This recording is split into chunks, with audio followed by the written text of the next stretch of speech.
নমস্কাৰ মই দীক্ষিত শৰ্মা আপোনালোক সকলোকে স্বাগতম জনাইছো আজি মোৰ লগত আমাৰ ষ্টুডিঅ টাইম 8 ৰ ষ্টুডিঅত উপস্থিত আছে অসম বিধানসভাৰ নৱনিৰ্বাচিত অধ্যক্ষ বিশ্বজিৎ দৈমাৰী ডাঙৰীয়া আপোনাক স্বাগতম জনাইছো নমস্কাৰ আৰু আপুনি অধ্যক্ষ হৈ প্ৰথমে টাইম 8 ৰ ষ্টুডিঅলৈ আহিলে তাৰ বাবে অশেষ ধন্যবাদ আপোনাক জনাইছো আৰু অভিনন্দনো আপুনি অধ্যক্ষ হিচাপে নিৰ্বাচিত হৈছে ধন্যবাদ মোৰ যদি ভুল হোৱা নাই বড়ো জনগোষ্ঠী বা বড়ো জাতিৰ প্ৰথমজন হ'ব যোনে অসম বিধানসভাৰ অধ্যক্ষ পদত আপুনি আহিছে হয় মই আপোনাৰ লগত কথোপকথন আৰম্ভ কৰাৰ আগতে আপোনাৰ এটা অপেনিং ৰিমাৰ্ক লৈ ল'ব বিচাৰিছোঁ যে এই আসনখনত বহি এতিয়া আপুনি কেনেকুৱা অনুভৱ হৈছে আৰু আপুনি কেনেকুৱা ধৰণৰ পৰিকল্পনা হাতত ৰাখিছে এই আসনত বহিটো কেনেকুৱা অনুভৱ মানে যিটো আসন সেই আসনটো বহাৰ লগে লগে বহুখিনি দায়িত্ব আহি পৰি যায় চিন্তাও কৰিবলগীয়া হ'লে প্ৰত্যেকটা কথা কোৱাটো চাবলগীয়া হয় যিটো মোৰ মানে সৰুৰে পৰা যে জীৱনটোত মোৰ কিবা আছে কি কয় আপোনাৰ অভ্যাস আছে এই অভ্যাসৰ পৰা টোটেলি ডিফাৰেন্স এটা অভিভাৱক টাইপ মইতো কেতিয়াও অভিভাৱক হৈ অহা নাছিলোঁ মই সদায় আনৰ তলত থাকি পেলাই কাম কৰি আহিছিলোঁ যি হয় হ'ব বেলেগে শুনিব লাগিব আৰু ইয়াৰ কাৰণে বেলেগে দায়িত্ব ল'ব লাগিব গতিকে সেইটোৱেই মোৰ দায়িত্ব আছিল এইবাৰতো স্পীকাৰ দায়িত্বটো অন্য ধৰণৰ হৈ গ'ল গতিকে বহুত এটা টেনশ্যনৰ মাজত চলি আছোঁ টেনশ্যন হয় মোৰ অনুভৱটো এইটো টেনশ্যনৰে বিষয় চব সময় এই চেয়াৰত বহাৰ লগে লগে হাউচখনত কি আলোচনা হ'ব ইয়াৰ ওপৰত মানে সঠিকভাৱে পৰিচালনা কৰাৰ ক্ষেত্ৰত যেতিয়া সন্মানীয় সদস্যসকলে বিভিন্ন ধৰণৰ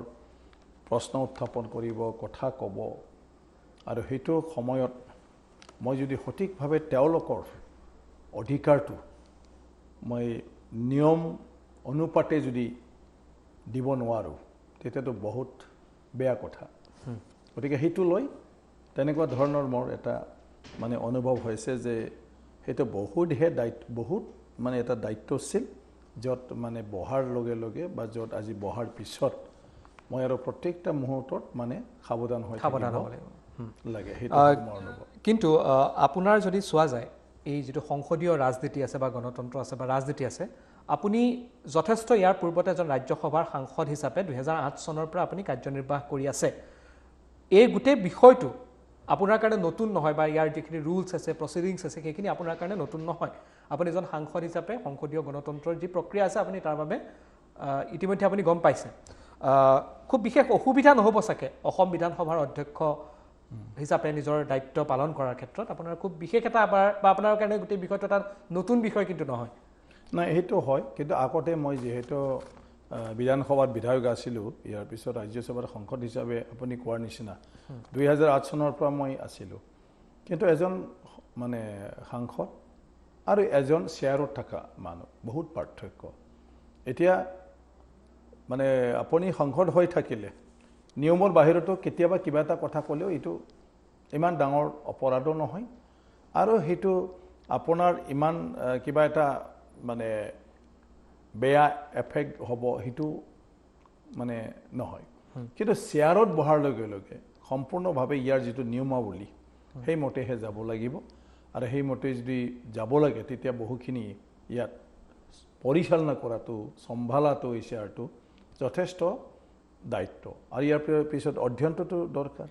মই সদায় কৈ আহি আছোঁ হিষ্ট্ৰীৰ লগত কম্পেয়াৰ কৰি হিষ্ট্ৰীত আমি চবেই জানো কোন ৰজা কেনেকুৱা ক'ত কি যুদ্ধ কাৰ লগত কৰি কাৰ দেশ কাঢ়ি ল'লে কিন্তু হিষ্ট্ৰী ষ্টুডেণ্টছৰ কাৰণে চবতকৈ দৰকাৰটো হৈছে এইটো কেতিয়া হৈছিল কোনটো চনত কোনটো তাৰিখত এই চনটো মুখস্থ লওঁতে একদমবাৰে অৱস্থা বেয়া হৈ যায় হিষ্ট্ৰী যিসকলে পঢ়ে আৰু ইয়াৰ ক্ষেত্ৰত মই গোটেই সংসদীয় মানে প্ৰক্ৰিয়াটো মই জানো বিধায়িনী প্ৰক্ৰিয়া মই জানো প্ৰচিডিংটো কিন্তু কোনটো কথা কিমান নম্বৰ ৰুলত আছে সেইটো এতিয়া মোৰ মুখস্থ নাই এটা ৰুল বুকখনৰ মতে চলিব লাগিব বুকখন গোটেই মানে কিবা তো মুখস্থ থাকিব লাগিব ক্লজটো মুখস্থ থাকিব লাগিব যে কোনটো ক্লজত কোনটো মানে কিবা কোনটো বিষয়ত কি ধৰণৰ উল্লেখ আছে গতিকে তেনেকুৱা ধৰণৰ কাৰণ সেইটো এৰুৱাই ফালে মে ওপৰা ওপৰিকৈ একো কথা ক'ব নোৱাৰিম এটা তাৰমানে ৰুল বুকৰ মাজেৰে চলিব লাগিব পুৰা ইয়াত আপুনি মানে দাড়ি কমা পৰ্যন্ত আপোনাৰ মতে নহ'ব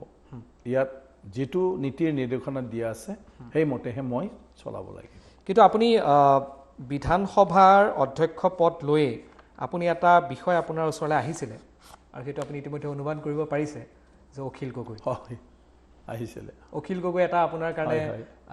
তেওঁ শপত লৈ বা আপুনি অধ্যক্ষ হোৱাৰ পিছতে তেওঁ অনুমতিও বিচাৰিছিল আপোনাৰ মই যদি আপোনাক সুধো এতিয়া অখিল গগৈৰ ক্ষেত্ৰত কি হ'ব তেওঁ বিধানসভালৈ আহিব পাৰিব নে নোৱাৰিব নে কি নহয় বিধানসভাত কোনো এজন বিধানসভাৰ সন্মানীয় সদস্যৰ ক্ষেত্ৰত বাধা নাই বিধায়ক হোৱাৰ পিছত এইটো সবৰ কাৰণে অখিল গগৈৰ ক্ষেত্ৰত এতিয়া যদি ক'বলৈ যায় তেওঁ আজি এজন বিচাৰাধীন হৈ থকা ব্যক্তি যেটো ইংৰাজীত সাবজুডিস হৈ থকা বুলি কয় সাবজুডিস যেতিয়া মানে চলি থাকে তেতিয়া হেতু কৰ্ডেহে সিদ্ধান্ত লয় কৰ্ডক কোনেও এডভাইস কৰিব নোৱাৰে বা কৰ্ডক কোনেও ডাইৰেকশন দিব নোৱাৰে বিধানসভাও কৰ্ডক ডাইৰেকশন দিব নোৱাৰে গতিকে হেতুৰ কাৰণে যদি তেওঁ জামিন পায় তেতিয়া তেওঁ আহিব পাৰিব যদি জামিন নাপায় তেতিয়া হলে সেশনৰ কাৰণে যদি কৰ্ডে টেকেটক অনুমতি দিয়ে যেনেকৈ হিদিনা অটিকিয়নৰ কাৰণে টেকেটক অনুমোদন দিছিল মানে অনুমতি দিছিল তেতিয়া তেওঁ আহিব পাৰিব কিন্তু তেওঁ সংসদ হিচাপে কি কয় বিধায়ক হিচাপে বিধায়ক হৈ থাকিব তেখেতে জেলতে থাকক হস্পিটেলতে থাকক হেতু গতিকে হেতুৰ কাৰণে তাৰ একো নাই এটাতো হল সংসদত কিছুমান কথা থাকে আৰু বিধানসভাটো মানে এই বিষয়ত মই অৱশ্যে এতিয়ালৈকেও মই কিছুমান মানে পইণ্টবিলাক মই এতিয়াও ষ্টাডি কৰা নাই অলপ এতিয়াহে কণ্টিনিউ হৈ আছিল মানে সেইদিনা হাউচটো মই এতিয়াহে চাম আমাৰ লোকসভা বা ৰাজ্যসভাৰ ক্ষেত্ৰত কণ্টিনিউৱাছলি যদি আপোনাৰ 45 না কি ডেজ আছিলে যদি সেশনত এটেন্ড নহয় তেতিয়া এইটো অটোমেটিক্যালি ডিসকোয়ালিফাইড হৈ যায় মানে লোকসভা বা ৰাজ্যসভাৰ সাংসদৰ ক্ষেত্ৰত এটা বিধানসভাৰ বিধায়কৰ ক্ষেত্ৰত মই নাজানো কিন্তু তেওঁ যদি স্বাস্থ্যজনিত কাৰণ বা কিবা এটা এৰিব নোৱাৰা কাৰণত যদি ছুটি লৈ ছুটি গ্ৰান্টেড হয় তেতিয়া তেওঁ এমএলএ হৈ থাকিব পাৰে মানে আপুনি যেটো ক'লে যে বিধান লোকসভা বা ৰাজ্যসভাত যদি এজন সাংসদ একেলেঠাৰিয়ে 45 দিন নাথাকে হয় বা যেটো এটা দিন আছে হেতু যদি নাথাকে তেওঁৰ বিধায়ক তেওঁৰ যেটো পদ আছে হেতু খাৰিজ হয় অটোমেটিক্যালি খাৰিজ হৈ যাব হয় এনেকুৱা হেৰি আছে নেকি অসম বিধানসভাত তেনেকুৱা কিবা ৰুল আছে নেকি না মই হেতুকে কৈছো কিন্তু নিশ্চয়কৈ থাকিব কিন্তু মই কৈছো কি তাতেও এটা ৰাস্তাটো আছে যে আপুনি যদি অসুখ হৈছে মানে হেলথ গ্ৰাউণ্ড বা অন্য কিবা এটা এৰিব নোৱাৰা মানে গ্ৰাউণ্ড আছে যি গ্ৰাউণ্ডটো হিটোৰ কাৰণে পাৰমিসিবল তেতিয়া ছুটি ল'ব পাৰে ছুটি গ্ৰেণ্ট হৈ যায় মানে পাৰ্লিমেণ্টত বা এছেম্বলিত গতিকে হিটো লৈ সেইকাৰণে অখিল গগৈ কি হ'ব বুলি যে কৈছে অখিল গগৈ একো নহ'ব তেওঁ বিচাৰাধীনো হৈ থাকিব ইন এট সেম টাইম তেওঁ বিধায়ক হৈ থাকিব তেতিয়ালৈকে তেওঁৰ গোচৰটোৰ ওপৰত কোনো ধৰণৰ ৰায় নাহে যেতিয়ালৈকে ৰায় নাহে তেতিয়ালৈকে গোচৰটো যদি আপুনি কনভিক্ট যদি হৈ যায় তেতিয়াতো হ'ব নোৱাৰে যেতিয়া কনভিক্ট নহয় তেতিয়া কিন্তু তেওঁ আপোনাৰ অধ্যক্ষ হোৱাৰ পাছতে যেতিয়া সকলো মুখ্যমন্ত্ৰীৰ পৰা আৰম্ভ কৰি সকলো দলৰ বিধায়কসকলে যেতিয়া এটা নিজৰ মন্তব্য দিয়ে তেতিয়া তেওঁ এটা কথা উল্লেখ কৰিছিল যে এটা তেওঁ কোট কৰি কৈছিল যে এখন দিল্লী বিধানসভাৰ কথা কৈ পেলাই তেওঁ কৈছিল যে বিধানসভাৰ অধ্যক্ষই লিখি দিছিল আৰু তাৰপিছত তেওঁ অনুমতি পাইছিলে আৰু তেনেকুৱা এখন লিখা আপোনালোকক দিবলৈ তেওঁ কৈছিলে নহয় এইটো হ'ল দিল্লী বিধানসভাৰ কথা দিল্লী বিধানসভাত কি হৈছে কি হোৱা নাই হেতুটো এই তথ্যটো আমাৰ হাতত নাই কোনেও আমাক দিয়াও নাই আৰু তেওঁলোকৰ পৰিৱেশ পৰিস্থিতি কি ধৰণৰ হেতুটো আমি নাজানো আমাৰ বিধানসভাৰ অসম বিধানসভাৰ ৰুল ৰেগুলেশ্যন মানে হেতু কথাই আছে যে স্পষ্ট আপুনি কোনবা কোৰ্ট বা কিবা আপুনি কিবা কৰিব নোৱাৰে আৰু তেখেতে অলৰেডি পাৰমিশন পাইছে কোৰ্টে তেখেতক এলাউ কৰিছে অটেকিংৰ কাৰণে গতিকে দুটা দিনটো কোৰ্টে তেখেতক এলাউ দিব পাৰে তেওঁ যদি বিচাৰে কাৰণ বিধানসভাই হেতুৰ কাৰণে লিখা নাছিলে বিধানসভাই খবৰ লোৱা নাছিলে কোন সদস্যই মানে কোৰ্ট আছে আহিব নাহিব কিন্তু তেখেতে অলৰেডি কোৰ্টত আপিল কৰিছিল আৰু সেই আপিল অনুযায়ী কোৰ্টে তেখেতক পাৰমিশন দিছিল গতিকে যদি হিটো দিছে কোৰ্টে ইটো তেওঁৰ ক্ষেত্ৰত যদি পাৰমিসিবল ডেফিনেটলি তেখেতক পাৰ্মিশ্যন দি দিব কোৰ্টে তাৰমানে মই আপোনাক সুধিব বিচাৰিছোঁ যে লোকসভা বা ৰাজ্যৰ বিধানসভাৰ যিবোৰ প্ৰচিডিংছৰ ৰুলছ হয় সেইটো সকলো বিধানসভা সাপেক্ষে বেলেগ বেলেগ হয় তাৰমানে নাই নিজৰ নিজৰ মানে বিধান এতিয়া আসাম বিধানসভাই কিছুমান নিজাববীয়াকৈ কিছুমান থাকে মানে বেছিক বস্তুবিলাক ঠিকে থাকে বেছিকখিনি থাকে কিন্তু কিছুমান সিদ্ধান্ত ক্ষেত্ৰত যে আমি কোনটো লেভেললৈকে কি কৰোঁ সেইবিলাক নিজা নিজা মানে কিছু ষ্টেট ৱাইজ এছেম্বলিত তেওঁলোকে নিজৰ কিছুমান ৰুল এডপশ্যন কৰি ল'ব পাৰে থাকে আৰু সেইটো তেওঁলোকে মানে নিজাববীয়াকৈ সিদ্ধান্ত ল'ব পাৰে আৰু এটা পৰিস্থিতি এতিয়া অখিল গগৈ ডাঙৰীয়া যিটো লিখি দিলে সেইদিনা যে তেওঁক দুদিনৰ কাৰণে মানে লিখিব লাগে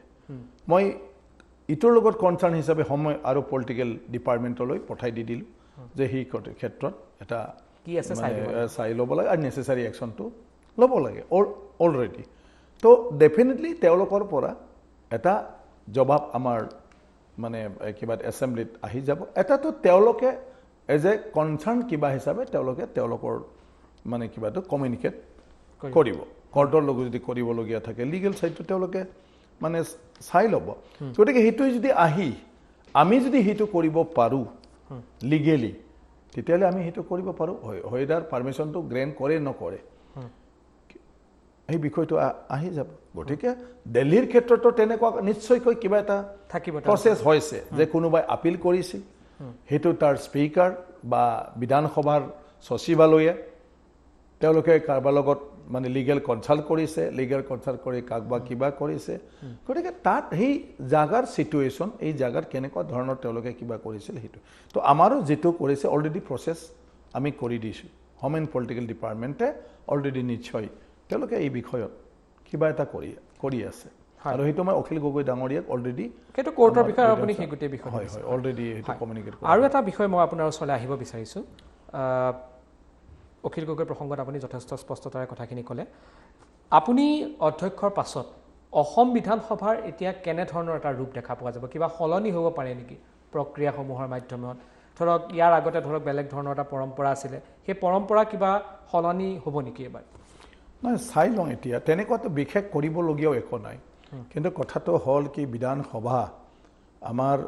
ৰাজ্যৰ কাৰণে ৰাজ্যৰ নাগৰিকৰ কাৰণে অত্যন্ত গুৰুত্বপূৰ্ণ বিষয় কাৰণ ইয়াৰ ওপৰতে আমাৰ ভৱিষ্যত জাতিটোৰো ভৱিষ্যত ৰাজ্যখনৰ ভৱিষ্যত মই না হাউচতো কৈছোঁ যে বিধানসভাই হ'ল অসমৰ আৰু অসমীয়াৰ ভৱিষ্যত কাৰণ আমাৰ গণতান্ত্ৰিক এই দেশখন আৰু নাগৰিকসকলক পৰিচালনা কৰি লৈ যোৱাৰ প্ৰক্ৰিয়াটোৱেই হ'ল ৰাজনৈতিক প্ৰক্ৰিয়া নিৰ্বাচন কৰি ৰাইজে ভোট দি নিৰ্বাচনী কৰি পঠোৱা এই মানুহবিলাকে এই ৰাজ্যখনৰ কাৰণে এটা সিদ্ধান্ত ল'ব যে সেই ৰাজ্যখন আগবঢ়াই লৈ যোৱাৰ ক্ষেত্ৰত এই জনগণক আগবঢ়াই লৈ যোৱাৰ ক্ষেত্ৰত কি ধৰণৰ পৰিকল্পনা লৈ ফেলে এই পৰিকল্পনাৰ আধাৰত কি ধৰণৰ কাম কৰা যাব গতিকে সেইটোৰ কাৰণে সেই বিধানসভাত যিখিনি প্ৰয়োজনীয়তাটো মই অনুভৱ কৰোঁ তেতিয়া সেইবিলাক লৈ ফেলে নিশ্চয়কৈ তেনেকুৱা ধৰণৰ কিছুমান ক্ষেত্ৰত পৰিৱৰ্তন আনিব লাগিব পাৰে চৰকাৰ আৰু বিধানসভা দুই পক্ষই মানে মিলি ফেলে ধৰক বিধানসভাত যিমান ডিছকাছ হয় যিমান কথাবোৰ আলোচনা হয় সিমানেই ৰাজ্যৰ কাৰণে ভাল হয় তো এই ক্ষেত্ৰত দেখা পোৱা যায় যে ধৰক যেনেধৰণে লোকসভাত বা ৰাজ্যসভাত আপুনি সেইটোৰ আপোনাৰ এক্সপিৰিয়েঞ্চ আছে যে 0 আৱাৰ থাকে ইয়াতো আছে কুৱেশ্যন আৱাৰ থাকে 0 আৱাৰ থাকে আৰু পিছত যদি প্ৰয়োজন হয় 0 আৱাৰ আকৌ বিয়লি ভাগলৈও দিয়া হয় দুটা 0 আৱাৰ থাকে সেই 0 আৱাৰত তেওঁলোকে বিধায়কসকলে নিজৰ প্ৰসংগখিনি উঠাব পাৰে বা বিভিন্ন ধৰণৰ তেনেকুৱা প্ৰক্ৰিয়া আছে এনেকুৱা প্ৰক্ৰিয়া অসম বিধানসভাত হ'ব নেকি না 0 আৱাৰটো অসম বিধানসভাত হয় তাতেও আছে তো এইখিনি কিছু কথাবিলাক আমাৰ যিটো প্ৰচিডিউৰ পাৰ্লিয়ামেণ্টাৰী যিটো প্ৰচিডিউৰ বা বিধায়িনী যিখিনি আমাৰ নিয়ম নীতি আছে নিয়মাৱলী আছে তাত অলৰেডি আছে গতিকে আগে পিছেও হয়তো হৈ আহিছে কিন্তু যদি তাত যি ধৰণৰ হ'ব লাগিছিলে সময়ৰ কথা ডিছকাশ্যনৰ কথা কিবা যদি আছে নিশ্চয়কৈ হয়তো আমি কৰিব লাগিব যেনেকৈ মই তাতেও এইটো অবজাৰ্ভ কৰিছোঁ ইয়াত আমাৰ মানে খুবেই সময়টো কম কৰি লৈ বিধানসভাত গতিকে আমি সময় বঢ়াব লাগিব এতিয়া যোৱাকালি মই 2 ঘণ্টা এক্সট্ৰা বঢ়াব লগা হ'ল যে 9:30 পৰা 2টা বজাতে আমাৰ বিধানসভা শেষ হ'ব লাগে আৰু সেইটো আমাৰ বিধানসভাৰ মানে কিবা সিদ্ধান্ত ৰিজলিউশ্যন এটা লৈ থৈ দিছে মানে সিদ্ধান্ত কৰি ঠিক কৰি দিছে যে অসম বিধানসভাই 9:30 পৰা 2টালৈকে বহিব এতিয়া যোৱাকালি লাষ্ট সেশন গভৰ্ণৰৰ ওপৰত ডিবেট 9:30 পৰা 2টাৰ ভিতৰত আকৌ এছেম্বলিটো শেষ হ'ব লাগে আৰু ইয়াত মানে যেটো কাৰ্যসূচী এই কাৰ্যসূচী আকৌ 2, 3টা 4টা আছে তো সময়টো নজৰুৰী এক্সটেনশন কৰিবলগীয়া হ'ল লাষ্টলি 4 ঘণ্টা তথাপিও তাত এটা বস্তু মই অনুভৱ কৰিলোঁ যে আমাৰ কোঅপাৰেটিভ বিলখনৰ ডিবেট নহ'ল ডিসকাশন নহ'ল হেতু যদি ডিসকাশন হয় আনাদাৰ মিনিমাম 2 ঘণ্টা হলিও লাগিব আৰু লাগিছিল কিন্তু এমেন্ডমেন্ট মুভ কৰাৰ পিছতে এই বিলখন পাস কৰা হৈ গ'ল এই বিলৰ ওপৰত চৰ্চা নহ'ল যেনেকৈ কোঅপাৰেটিভনো কি কেনেকুৱা চলি আছে আৰু ইয়াত এমেন্ডমেন্টৰ কিয় প্ৰয়োজন হ'ল আৰু সেই এমেন্ডমেন্ট মানে হৈ যোৱাৰ পিছত কি ধৰণৰ সুযোগ সুবিধা হ'ব অসমত কি কেনেকুৱা ধৰণৰ কোঅপাৰেটিভ কিমান তা কি চলি আছে আৰু যিবিলাক বিভিন্ন সময়ত এই মানে এক্টৰ ক্ষেত্ৰত কিছুমান মানে বিসংগতি থকাৰ কাৰণে মানে তাত এটো পৰিচালনা কৰা অসুবিধা হৈছে এই বিষয়ত আলোচনা নহল বা কোনো হাউসে অৱগত নহল গতিকে সেই কাৰণে আহি থকা দিনটোত মই বিচাৰো যে সদস্যসকলে প্ৰত্যেকটা বিষয়ৰ ওপৰত চৰ্চা কৰক আৰু চৰকাৰে ভালদৰে ইয়াৰ ওপৰত বিৱৰণী দাঙি ধৰক তাৰপিছত যিসকল এক্সপিৰিয়েন্স মানুহ আৰু সবে লাৰ্নেড মানুহ তেওঁলোকে যিমানখিনি এই বিষয়ৰ ওপৰত নলেজ আছে তেওঁলোকে হাউসত মানে এক্সপ্ৰেছ কৰক যাতে সকলোৱে ইটোৰ পৰা মানে বিষয়বস্তুৰ ওপৰত ভালদৰে এটা মানে নলেজ আহি যায় হয় এটা মই আপোনাক উদাহৰণ এটা দি মই সুধিব বিচাৰিছোঁ পাৰ্লিয়ামেণ্টৰ সেশনত যদি চাই আপুনি প্ৰত্যেক শুক্ৰবাৰে এটা প্ৰাইভেট মেম্বাৰ বিল এটা অনাৰ এটা ব্যৱস্থা আছে সংসদীয় ব্যৱস্থা মই জনাত অসম বিধানসভাত তেনেকুৱা ধৰণৰ এটা কোনো ব্যৱস্থা নাই কিন্তু আনিব পাৰে কিন্তু স্পেসিফিক তেনেকুৱা ধৰণৰ ডেট নাই মানে এদিন এনেকুৱা কৰিব পাৰে নে নোৱাৰে অসম নিশ্চয় পাৰে কাৰণ বিধায়কসকলে যদি বিচাৰে সেইটো আমি ৰুল বিলাক অলপ এমেন্ডমেন্ট মানে কৰি ল'ব লাগিব আৰু কিছুটো বিজনেছ এডভাইজাৰী কমিটিত আমি সিদ্ধান্ত লৈ ফালে আমি তেনেকুৱা এটা বিষয়ৰ ওপৰত এদিন মানে সবে ইয়াত উত্থাপন কৰিব পাৰিব প্ৰাইভেট যিকোনো এটা স্পেসিফিক তালৈকে নিজৰ মেম্বাৰ প্ৰাইভেট মেম্বাৰ কৰিব পাৰে কিন্তু এতিয়া পলিটিক্যাল পাৰ্টিয়ে কি বিচাৰে এটো উইল লাগিব গতিকে বিজনেছ এডভাইজাৰী কমিটি সব পাৰ্টিৰে আছে আৰু পাৰ্টি লিডাৰবিলাকৰ লগত আমাৰ বিফোৰ সেশন ডিসকাশন হয় অল পাৰ্টি মানে কিবা গতিকে ক্ষেত্ৰত সবে যদি কিবা কৰে এইবিলাক কৰি লৈ যাব পাৰিব আৰু মই এতিয়ালৈকে অসমত মানে বিধানসভাৰ ক্ষেত্ৰত কি ধৰণৰ এই বিষয়বিলাকৰ ওপৰত ডিসকাশনটো চলি আহিছিল মই ইমান নাজানো এতিয়া এই কেইদিনমানত মানে সদস্যবিলাকে মানে কি বিচাৰে হেতু জানাৰ পিছত নিশ্চয়কৈ তেনেকুৱা ধৰণৰ যি বিষয়বিলাক অলৰেডি আমাৰ প্ৰচিডিউৰত আছে কিন্তু আমি আজিলৈকে মানে কোনবা ক্ষেত্ৰত মানে ব্যৱহাৰ কৰা নাই হেতু ডেফিনেটলি মই কৰাৰ কাৰণে চেষ্টা কৰিম এবাৰ বিধানসভা দেখা পোৱা গৈছে যে আপুনি অধ্যক্ষ হোৱাৰ নিৰ্বাচনৰ পাছত অৰ্থাৎ পিছৰ দিনাখন দ্বিতীয় দিনা বিধানসভা অধিৱেশনত ৰাজ্যপাল মহামহিম ৰাজ্যপালৰ যি অভিভাষণ থাকে খুব শান্তিপূৰ্ণভাৱে আৰু এটা খুব পজিটিভ ৱেত গৈছে আৰু মুখ্যমন্ত্ৰী ডক্টৰ হিমন্ত বিশ্ব শৰ্মায়ো কৈছে যে এনেকুৱা তেওঁ বহু দিনৰ মূৰত দেখিছে যে ৰাজ্যপালৰ ভাষণ শান্তিপূৰ্ণভাৱে হৈছে বিধানসভাৰ মজিয়াত বিৰোধীয়েও শুনিছে শাসকীয় পক্ষও শুনিছে এটা ভাল এটা পৰম্পৰা আৰম্ভ হৈছে এই ক্ষেত্ৰত এই পৰম্পৰাটো যাতে অক্ষুণ্ণ থাকে অধ্যক্ষৰ কিন্তু এটা গুৰুত্বপূৰ্ণ এটা ভূমিকা তাত থাকে নিশ্চয় আপুনি কেনে ধৰণে চাই গোটেই বস্তুটো হয় হেতু সেইদিনা ময়ো অল পাৰ্টি লিডাৰবিলাকক লৈ ফালে আলোচনা কৰিছিলোঁ যে গভৰ্ণৰ এড্ৰেছৰ ক্ষেত্ৰত আমি কোনো দিগদাৰ নিদিয়াকৈ হেতু শেষ মানে কৰিব দিব পাৰোঁ নেকি এটা গভৰ্ণৰৰ কিবাটো ৰাখি ফালে আৰু এটাতো হ'ল নতুন চৰকাৰ নতুন মুখ্যমন্ত্ৰী আৰু যিখিনি ইয়াত বিষয়বস্তু আছে হেতু লৈ আমি চৰ্চা কৰিমে চৰকাৰ জবাব দিবই গতিকে ডিবেটৰ সময়ত যিমান যি কথা ক'বলগীয়া থাকে সেইদিনা ডিবেটত ক'ব পাৰিব কিন্তু পঢ়ি থকাৰ সময়ত আমি যাহাতে হলস্থলীয়া পৰিৱৰ্তন নকৰোঁ তেনেকুৱা আমি পাৰোঁ নেকি কনচিডাৰ কৰিবলৈ ময়ো সবকে ৰিকুৱেষ্ট কৰিছিলোঁ আৰু তেতিয়া সবে এইবাৰ হ'ব আমি সেইটো কৰিম কিন্তু এই গোটেই কিছুমান কথাৰ ওপৰত আমি কিবা ৰাখিম তাৰপিছত মুখ্যমন্ত্ৰী ডাঙৰীয়াও নিজৰ তৰফৰ পৰা গোটেই পাৰ্টি লিডাৰখিনিক লৈ ফালে তেখেতো কথা পাতিছে আৰু তেখেতে ইয়াৰ ওপৰত মানে যিটো গভৰ্ণৰৰ এড্ৰেছ ইয়াৰ ওপৰত মানে চবকে যিখিনি মানে তেওঁৰ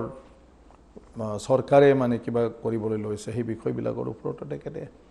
মানে অলপ শ্বেয়াৰ কৰিছে শ্বেয়াৰ কৰাৰ পিছত গোটেই মানে লিডাৰবিলাকে সকলো লিডাৰবিলাকে সেইদিনা চবে মানে সেই কথাত মানে এগ্ৰী হৈ ফালে তেনেকুৱা ধৰণৰ সুস্থ পৰিৱেশত প্ৰথম আৰু বহুত দিনৰ বহুত বিৰতিৰ পিছত বহু বছৰ বিৰতিৰ পিছত সেইটো হৈ গ'ল আৰু খুবেই ভাল বিধানসভাৰ কাম কাজ চলাওঁতে কঠোৰ হোৱা দেখা পোৱা যাব নেকি আপুনি যদি পৰিস্থিতিয়ে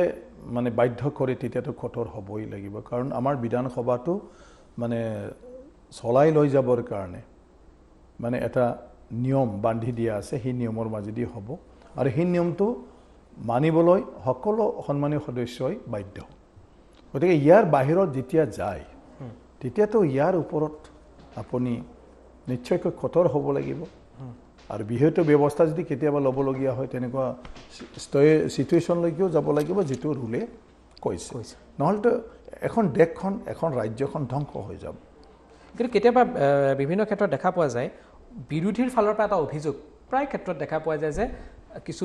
মানে তেওঁলোকে অভিযোগ উত্থাপন কৰে যে প্ৰকৃততে যিটো নিউট্ৰেলিটি থাকিব লাগে সেই নিউট্ৰেলিটিটো সেই চেয়াৰ বা সেই আসনখনৰ পৰা মাজে মাজে দেখা পোৱা নাযায় সেনেকুৱাও কিন্তু অভিযোগ মাজে মাজে কেতিয়াবা দেখা পোৱা যায় এইবাৰ আপোনাৰ যি অনাগত 5 বছৰ কাৰ্যকাল হ'ব এনেধৰণৰ অভিযোগৰ পৰা বিধানসভাৰ চেয়াৰখন মুক্ত হৈ থাকিব বুলি ক'ব পৰা যায় মোৰ দিনত ডেফিনেটলি সেইটো মুক্ত হৈ থাকিব মোৰ দৃষ্টিত সকলোৱে সমান ৰুলিং পাৰ্টিৰ সদস্যই হওক বা অপজিশ্যনৰ সদস্যই হওক আৰু প্ৰত্যেকজনে কথা কোৱা সুবিধা চবে পাবই আৰু তেওঁলোকে নিজৰ কথাৰ মাজেদি নিজৰ মানে ব্যক্তিগত যিটো অনুভৱ সেই অনুভৱবিলাক কেনেকুৱা ব্যক্ত কৰে তেওঁলোকৰ মানে কথা তাৰ মত একো মানে আপত্তি নাই কিন্তু এই ক্ষেত্ৰত সাপোজ যাহাতে আমাৰ মানে সংসদীয় যিটো ব্যৱস্থা পৰম্পৰা সেইটো যাহাতে মানে সবে মৰ্যাদাটো সীমাৰ বাহিৰত যাহাতে নাযায় বেয়া কথা বেয়া শব্দ কাৰোবাৰ ব্যক্তিগতভাৱে আক্ৰমণ সেয়া যেন নহয় সমস্যাৰ বিষয়ে কোৱাত কোনো আপত্তি নাই চৰকাৰক সমালোচনা কৰাৰ কোনো আপত্তি নাই কিন্তু ব্যক্তি হিচাপে আক্ৰমণ কৰি চিঞৰি এইবিলাক ক'লে এটা সংসদত যে এটা পৰিৱেশ হ'ব লাগে সেই পৰিৱেশটো নাথাকে সেইকাৰণে মই কালি পৰকৈ মই অনুৰোধ কৰি আছোঁ যে আমি মানে কি কয় ধুনীয়াকৈ মানে কি কয় ইমান মানে উচ্চ স্বৰত নকৈ ফালেও সুন্দৰ খং নুঠি ফালে সুন্দৰভাৱেও নিজৰ কথাখিনি উপস্থাপন কৰিব পাৰে তো কালিও মই কৈছোঁ মই আপোনাক ক'বই দিম আপুনি কওক কিন্তু চিঞৰাৰ দৰকাৰটো ক'ৰ পৰা আহিছে চিঞৰি মানে কোৱাৰ কোনো প্ৰয়োজন নাই আপুনি ভালকৈ কওকচোন চেম কথাটোকে আপুনি ভালকৈ কওক মই কালিও সেই কথাটোকে কৈ আছোঁ আৰু তেনেকুৱা ধৰণৰ যদি সবে ক'ব পাৰিব কাৰণ পাৰ্লিমেণ্টত মোৰ এটা এক্সপিৰিয়েঞ্চ আছে কিছুমান আমাৰ সংসদ আছে প্ৰথম কিবা কিবি গালি গালাজ দি যেতিয়া নিজৰ কথাটো ক'বলৈ যায় তাৰ টাইম শেষ হয় বেল বাজি যায় গতিকে জীৱনত কেতিয়াও তেওঁ যি বিষয়ৰ মানে মূল কথা ক'ব খুজিছিল সেইটো তাৰ কোৱাই নহয় জীৱনত মানে আৰম্ভণিতে আনক মানে গালি দিওঁতে তাৰ সময়খিনি নিজৰ কথাখিনি কোৱাৰ শেষ হৈ যায় আৰু স্পিকাৰে তাক বা চেয়াৰমেনে তাক জবৰদস্ত মানে ইয়াৰ ওপৰত ৰুলিং দিওঁতে তৰ্ক কৰোঁতে সময়খিনি যায় 3 মিনিট 5 মিনিট সময়খিনি গুচি যায় আৰু যেতিয়া ক'বলৈ লৈ বেল বাজি গ'ল গতিকে কথা প্ৰত্যেকজন সদস্যৰ কথাটো হ'ব লাগে কি তেওঁ যেনেকৈ পাৰে বিধানসভাৰ মজিয়াত তেওঁৰ বক্তব্যটো যাহাতে ৰাখিব পাৰে আৰু যিটো ৰাইজৰ কথা তেওঁ ইয়াত দৃষ্টিগোচৰ কৰাব খুজিছে এইটো যাহাতে দৃষ্টিগোচৰ কৰাব পাৰে কাকবা গালি দিয়াতকৈ নিজৰ কথাটো ক'ব পৰাটোৱে সংসদত আচলতে বা বিধানসভাত এইটোৱেই মানে বহুত ডাঙৰ কথা মই শেষৰ কিছু বিষয়লৈ আপোনাৰ ওচৰলৈ আহিছোঁ আৰু এইবাৰ মই অকণমান আপোনাৰ অধ্যক্ষ হিচাপে নহয় আপুনি এজন ৰাজনেতা হিচাপে আৰু আপোনাৰ ব্যক্তিগত জীৱনৰ কেইটামান দুটামান কথা সুধিব বিচাৰিম বিগত 6 মাহ যদি আপুনি চোৱা যায় আপোনাৰ ৰাজনৈতিক কেৰিয়াৰত আপুনি দলীয় কথা এই মুহূৰ্তত আপোনাক সুধিব নোৱাৰি আপুনি সেইটো উত্তৰ দিব নোৱাৰে তথাপি মই এটা সুধিছোঁ যে আপুনি প্ৰথম ৰাজ্যসভাৰ পৰা নিৰ্বাচিত হৈ গ'ল 20 চনৰ আগত তাৰ পাছত আপুনি পদত্যাগ কৰিলে তাৰ পাছত আপুনি আকৌ ৰাজ্যসভাৰ সদস্য হ'ল তাৰ পাছত আপুনি বিধানসভা নিৰ্বাচন খেলিলে আপুনি বিধায়ক হ'ল আৰু তাৰপিছত আকৌ ৰাজ্যসভা আপুনি পদ ত্যাগ কৰিলে হয় বিগত 6 মাহ 8 মাহৰ যদি পৰিঘটনা চোৱা যায় যথেষ্ট আপোনাৰ ৰাজনৈতিক জীৱনত হয় যথেষ্ট মানে আপুনি যদি চোৱা যায় আপোনাৰ ৰাজনৈতিক কেৰিয়াৰত এই বিগত 8টা মাহ কিন্তু খুব ক্ৰুচিয়েল আছিল খুব ক্ৰুচিয়েল আছিলে হয় হয় কেনেধৰণে চাই গোটেই কথাখিনি হা কেনেধৰণে চাই এই গোটেই ৰাজনৈতিক পৰিক্ৰমাটো নহয় সেইটোৱে এতিয়া পৰিৱেশ কেতিয়াবা পৰিস্থিতিয়ে বাধ্য কৰে মানুহ মোৰ জীৱনতো তেনেকুৱা আহিব বুলি মই ভবা নাছিল কিন্তু আহোঁতে তেনেকুৱা এটা ছিটুৱেশ্যন আহি গ'ল বিভিন্ন ইছ্যুক লৈ ৰাজনীতিকভাৱে সিদ্ধান্ত লোৱা নিজৰ পাৰ্টিৰ মাজত তাৰ অকণমান মতবিৰোধ হোৱা আৰু ইয়াৰ পিছত লাহেকৈ আপোনাৰ কাম কৰাৰ ক্ষেত্ৰত কিছুমান মই নতুন কথা চিন্তা কৰিবলগীয়া হ'ল নতুন ৰাস্তা ল'বলগীয়া হ'ল আৰু তাতে মই মানে মোৰ দলৰ পৰা পদত্যাগ কৰিলোঁ আৰু মোৰ দলৰ নামত যিটো সাংসদ পদ আছিলে সেইটোও মই পদত্যাগ কৰিলোঁ ইয়াৰ পিছত মোৰ যিটো এটা লক্ষ্য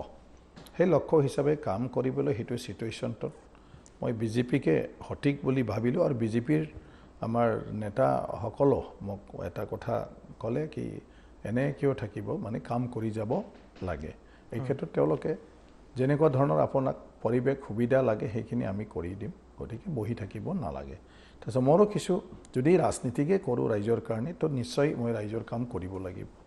সেইটো লৈ পেলাই মই বিজেপিত যোগদান দিয়াৰ সিদ্ধান্তটো লৈছিলোঁ যে মানে মই বিজেপিতে থাকি কাম কৰিম তো হিচাপে বিজেপি যোগদান কৰিলোঁ আকৌ মোক ৰাজ্যসভাত 2021 আকৌ মোক পঠাই দিলে 4th টাইমৰ কাৰণে তাৰপিছত ৰাজ্যসভা সদস্য হোৱাৰ পিছত আকৌ ইলেকশ্যন ডিক্লেয়াৰ হৈ গ'ল লগে লগে ইলেকশ্যন হ'ব লাগে তেতিয়া আকৌ মোক ৰাজ্যতে থাকি কাম কৰিব লাগিব বুলি কাম কৰক বুলি আকৌ বিধানসভালৈ মোক মানে কি কয় টিকেট দি ফালে নমিনেশ্যন দিবলৈ পঠালে আৰু হিচাপে বিধানসভাত নমিনেশ্যন দিলোঁ জয়যুক্ত হৈ আহিলোঁ তো বিধায়ক হ'লোঁ বিধায়ক হোৱাৰ পিছত আজি আকৌ অধ্যক্ষ মানে পদত আকৌ মানে মোক কিবা কৰিলে তো সেইটোৱে আৰু ৰাজনৈতিক জীৱনত কেতিয়া কি হয় জীৱনত কেতিয়াও ভবা নাছিলোঁ যে মই অধ্যক্ষ মানে হ'ব লাগিব তেনেকুৱা কিন্তু আপোনাৰ ৰাজনৈতিক এই যে জীৱন আছে বিশেষকৈ 2008 চনৰ পৰা 62 সাউথ এভিনিউ হয় যথেষ্ট গুৰুত্বপূৰ্ণ কিহৰ কাৰণে মানে আপুনি সেই স্থানৰ পৰা দিল্লীৰ যে ৰাজনীতি আছে মই সেইটো লাকি কোৱাৰ্টাৰ বুলি কওঁ মোৰ জীৱনৰ গোটেই মানে ভাল গোটেই মানে আপোনাৰ ঘটনা প্ৰক্ৰিয়া গোটেই এই ঘৰখনত থকাৰ পিছত 62 সাউথ মোৰ ভাল 62 সাউথ এভিনিউৰ পৰা হৈ আহি আছে আজিও 62 সাউথ এভিনিউ এতিয়াও আছে কিন্তু এই কোভিড হৈ আছে যে আদাৰৱাইজ মই খালী কৰিব লাগিব তাতে আপোনালোককো লগ পাইছিলোঁ বহুত সাংসদক মই তাত লগ পাইছিলোঁ তো চবৰে বহুত আশীৰ্বাদ তাৰ পৰা আহিব লাগিব আপুনি বিধানসভাৰ অধ্যক্ষৰ চৰকাৰী বাহন হয় তাতে আহিব লাগিব এতিয়া ইয়াতে আহিব লাগিব এতিয়াতো ইয়াতে হ'ল মানে দিল্লী এতিয়া আপুনি বেছি এনজয় কৰিছিল অকমান ব্যক্তিগত সুধিছো বেয়া নাপাব মোৰ এনজয়মেণ্ট মই এনজয় চবতে কৰিছোঁ একচুৱেলি তেনেকুৱা ধৰণৰ দিল্লীত যোৱাৰ পিছত মই দিল্লীত থাকিব সুবিধা পোৱা নাছিল কাৰণ বিভিন্ন কাৰ্যসূচীক লৈ ফালে মোৰ পাৰ্টিৰ কাম আৰু কিছু সংগঠনৰ কাম কিছু মানুহৰ লগত সম্পৰ্ক সেইবিলাকৰ কাৰণে কেতিয়াবা BTCত অসমৰ বিভিন্ন ঠাইত কেতিয়াবা নৰ্থ ইষ্টৰ বিভিন্ন ৰাজ্যত আপুনি ঘূৰি ফুৰিবলগীয়া হৈছিলোঁ সেইবিলাকৰ কাৰণে চবে কিবা এটা হ'লে মাতে বা এনে বিভিন্ন মানে তেওঁলোকৰ উৎসৱবিলাকতো কেতিয়াবা ইনভাইটেশ্যন দিয়ে আৰু কিবা এটা সমস্যাৰ কাৰণে কথা পাতিবলৈ মানে তেওঁলোকে বিচাৰে গতিকে ৰাজনীতি কৰিছোঁ চবকে লাগে সেইকাৰণে চবৰ লগত থাকিব লাগে তেনেকুৱা ধৰণৰ মোৰ জীৱনটো গুচি গৈছিলে মানে ইয়াত আহিলেও মই ক'তো নাই কিন্তু মই যেতিয়াই থাকিছোঁ এভৰি মমেণ্ট যাকে লগ নাপাওঁ মই সেইটোৰ লগতে জীৱনটো এনজয় কৰি আহিছোঁ কাৰণ মোৰ দিনত এক্সট্ৰা কিবা যে ফূৰ্তি কৰিব পৰা দিন আহিব মই সেইটো আশা নকৰোঁ গতিকে প্ৰত্যেকটা মুহূৰ্তটোৱে দিন এইটো পাৰ হৈ যোৱাৰ পিছত কিবা যে আৰু মোৰ কাৰণে ভাল ৰখি আছে সেইটো মই নাচাওঁ কিন্তু আপোনাৰ মানে মোৰ নিজৰ অভিজ্ঞতা আছে কাৰণে মই আপোনাক সুধিছোঁ দিল্লীত 62 সাউথ এভিনিউত অসমৰ পৰা যোনেই মানুহ নাযাওক কিয় যি কামতে নাযাওক কিয় 62 সাউথ এভিনিউত কিন্তু এবাৰ যায়ে লগ পায় আৰু 62 সাউথ এভিনিউ সদায় খোলা আছিল অসমৰ কাৰণে সদায় খোলা ইয়াতে মই থাকক নাথাকক সেইটোৰ লগত কথাও নাই কাৰণ দিল্লীত আছোঁ বহুত মানুহে আশা কৰি কিবা কৰিবলৈ যায় কিন্তু বিভিন্ন মানে তাত সমস্যাটো পৰে আকৌ যেতিয়া অলপ টাইম পায় মানুহে অলপমান লগ পাই যাবলৈ অসমৰ মানুহ অলপ কথা পাতি যাবলৈ ইচ্ছা হয় আপোনাক লগ পাই আহে আৰু মই যেতিয়াই থাকোঁ তেতিয়াতো প্ৰব্লেম নাই লগ পাই লেকচাৰ মাৰোঁ চাহ পানী খাওঁ যি পায় আৰু সেইটোকে মই খুৱাই পঠাওঁ মোৰ তাত যি আছে ঠিক আছে মাননীয় অধ্যক্ষ মহোদয় আপোনাক ধন্যবাদ জনাইছোঁ আপুনি ধন্যবাদ ইমান সময় টাইম এইটো দিলে আৰু আপোনাৰ স্পষ্টতাৰে গোটেই কথাখিনি ক'লে তাৰ বাবে অশেষ ধন্যবাদ আৰু এয়া আছিলে বিধানসভাৰ নৱনিৰ্বাচিত অধ্যক্ষ বিশ্বজিৎ দৈমাৰী অখিল গগৈৰ পৰা আৰম্ভ কৰি বিধানসভাৰ যি কাৰ্যক্ৰমণিকা আছে সেই সকলো কেনেধৰণে চলিব খুব অত্যন্ত স্পষ্টতাৰে মাননীয় অধ্যক্ষ বিশ্বজিৎ দৈমাৰী ডাঙৰীয়ে নিজৰ মন্তব্য ৰাখিলে টাইম এইটৰ বিশেষ অনুষ্ঠানৰ পৰা মই দীক্ষিত শৰ্মাই বিদায় লৈছোঁ ধন্যবাদ নমস্কাৰ